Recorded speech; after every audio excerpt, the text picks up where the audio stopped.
devoted dog discovers the meaning of its own existence through the lives of the humans it teaches to laugh and love. Reincarnated as multiple canines over the course of 5 decades, the lovable pooch develops an unbreakable bond with a kindred spirit named Ethan.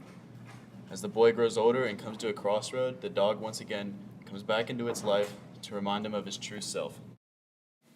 Okay, now for the second part of the segment here, we're just going to be asking some questions and then going in a popcorn style answering. So the first question here is, what is a dog's purpose? Would anybody like to start it off? I would think the dog's purpose in this is relative to its life. For example, when it's Bailey, I think its life purpose is to, kind of comfort Ethan. And then you see as it's transition into Ellie, its purpose is more of like a safe dog and to like help find children and patients and stuff like that. Yeah, I would agree. I think bouncing off of that, I think that with each new life, it determines its new destiny, and I think that in the end of the story, or at the end of the multiple stories, when he finds Ethan and he puts him back together with his childhood girlfriend, I think that he finally connects all the pieces to the puzzle and he finds his true destiny. Each life the dog lives can be seen as a symbol for like the meaning of life, as each dog as it like lives finds something else that its meaning is, and it finds a way to help others in its own life.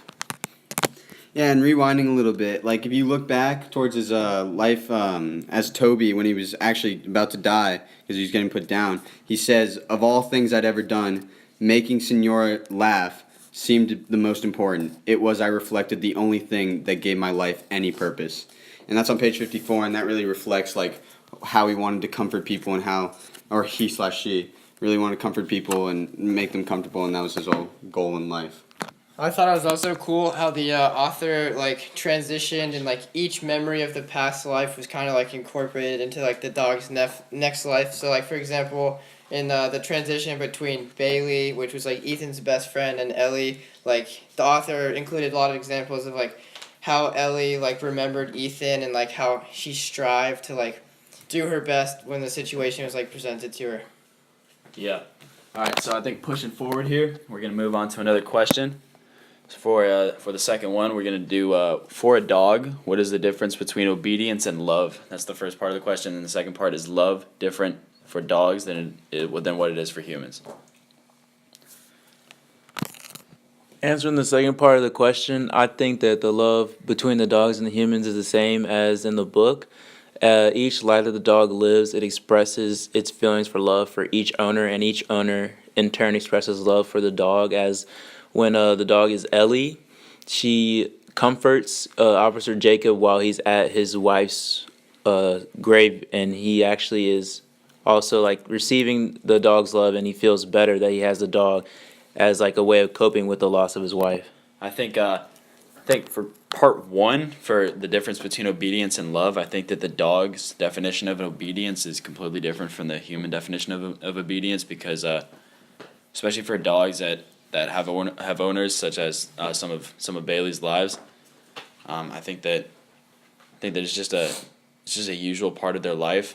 So if the human tells them to do something, they just no questions asked, they just do it. And then love is just kind of like a given as well. But I think that not all humans experience as deep as a love as a dog would experience for an owner. But then again, not all dogs would experience a love for an owner, because not all of them are well cared for. I would also like to kind of connect this to like present life, and like for all those dog owners, I think this book really like relates well to like understanding how emotionally connected a dog like truly is to you. Like you can see that how Ethan like is like a huge impact in Bailey's life, and how as Bailey like goes through the lives, like her last life is actually like she finds Ethan again and like goes through the same rituals that her and Ethan used to go through, like tossing the ball and like just like being with each other and comforting each other, and like just kind of being like one cohesive family. Yeah, I think we can bring that back to question one as well. I think that's the final destiny, is to bring two humans together through their love, but also through the love of Ethan and Bailey. Pushing forward, question number 3, how would you describe the dog's voice? How does he narrate the story? Do his thoughts sound like the thoughts of a dog would have? Well, it's really like I think it's more he's human. He's got a whole personality, and he has feelings, and he understands what's going on. He's aware, and he learns, and he adapts to his surroundings, and like that really just like as he learns and he goes more, he becomes almost not cocky, but full of himself that he understands more than the others around him. Like when when the dog begins its life as Bailey after passing away as Toby, he makes fun of the other puppies for not understanding what to do and like maybe that they're not fully aware of their situation. But really, I think that's what plays a role in like his voice and mood. Yeah, I think the voice of a dog is also similar to that of a child, especially in this book. I think the narrator kind of narrates it like a children's book instead of a young adult's novel, because of just the dialogue between the characters, especially in the first one when the dogs were rescued, or not rescued, but more so captured and put into the enclosure with all the other dogs. I think that the names that he gives them, Sister and Hungry and all this stuff. I don't know. I think it was just kind of immature, in a sense. Is that all we got for this question right here? Does anybody have anything else to add? Nah. All right, next question, question 4. Although the dog is a different breed in each life, and sometimes even a different sex, what traits always remain the same? I think the traits that the dog still has love for, like each individual owner, is still the same. Because as the dog passes through each life, it still like wants to be with Ethan and wants to try to find him, and still like sees him as one of its best owners. So I think that's like one of the traits of like loving your owner is one of them. Right. I think another one would be compassion and empathy. I think that throughout all of the lives, Bailey uses these traits to fulfill his destiny. Such as when he was the rescue dog, he had a lot of compassion for his work, and he saved lives with the earthquakes and disasters and all that kind of stuff. And then in the first life, he cared for his brothers and sisters, and he helped them try to fend for themselves, kind of, when mother stopped taking care of them so much, and he helped them, stay away from humans. And in the trash, he helped them feed themselves, and then he also helped them fight Spike, or whatever his name was. I don't remember if it was Spike. Yeah, It was Spike. Yeah, It was Spike. I thought it was also cool how like the love that the dog showed was like present in the love for like his human owner, but like also for like his fellow dogs, and like what Jackson was saying, like how in his first life Toby like had a lot of love for like his sister and for his brother and for his mom. But, like I thought it was also cool how like when his owner like said his name, he got all happy and like wagged his tail and stuff, and like you can see that present like with Ethan and like Ethan's mom, and then eventually like some of his friends. James, I think it was Buttercup or something like that. Is that his friend's name?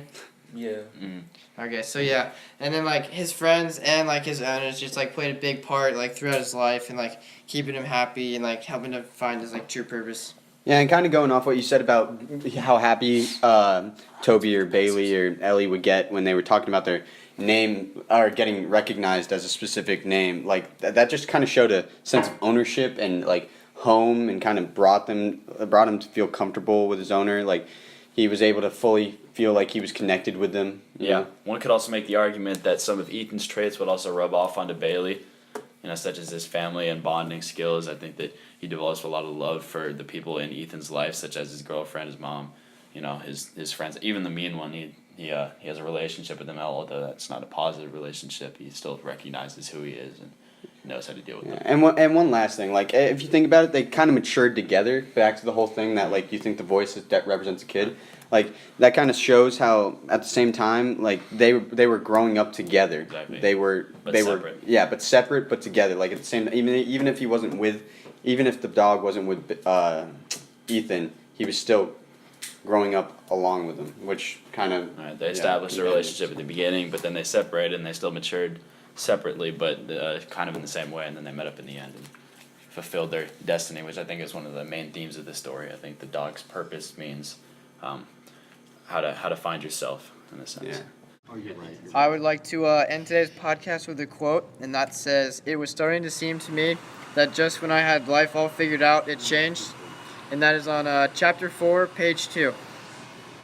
All right, and thanks for tuning in on the podcast, guys. See y'all next time.